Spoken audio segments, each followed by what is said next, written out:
So, James, having established that motivation is dynamic and changeable, in your opinion, how often should people take the diagnostic? Well, if we were living in a relatively stable and secure universe, I would say, one's motivational profile remains relatively stable over an 18 month to 2 year period.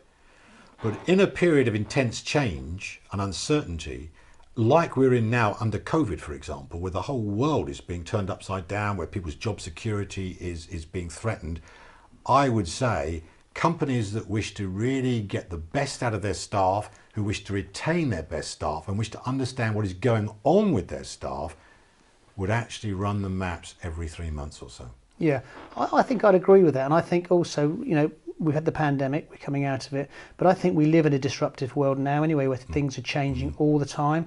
So it would be a bit arrogant to say that your business is not changing all the time.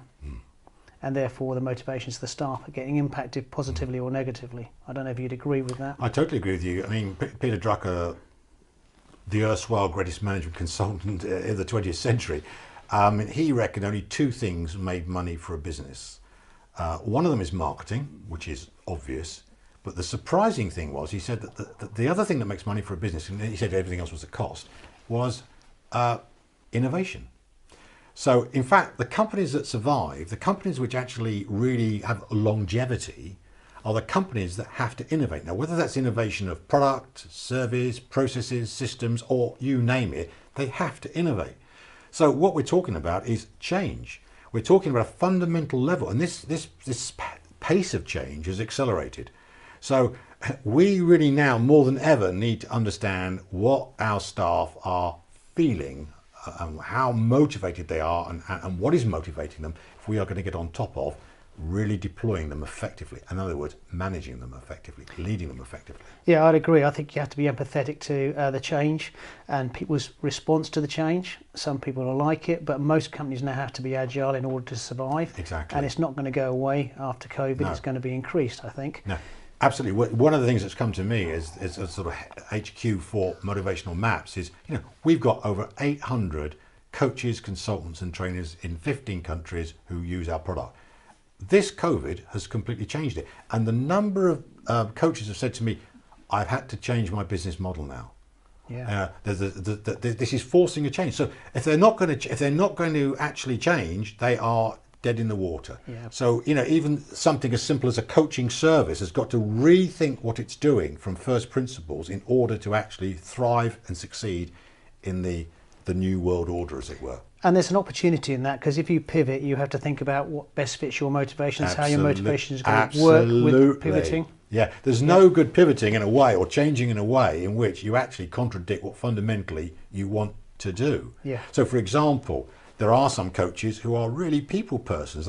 They thrive on being with and in front of the client.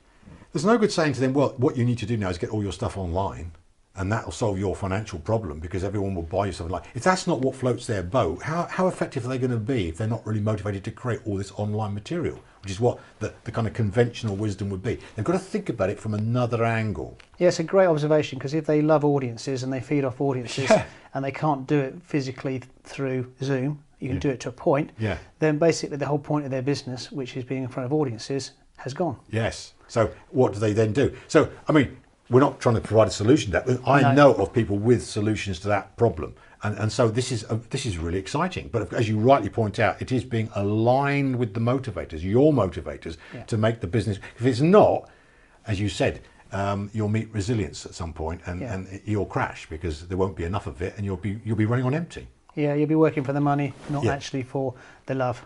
Exactly. And if you haven't got the passion, probably not going to succeed. Yes. Actually, it's a great word to use, love, because we don't talk about it a lot in Motivational Maps because it's a business. But at the end of the day, when you start providing opportunities for people, including yourself, to work with your motivators, it's a form of loving them.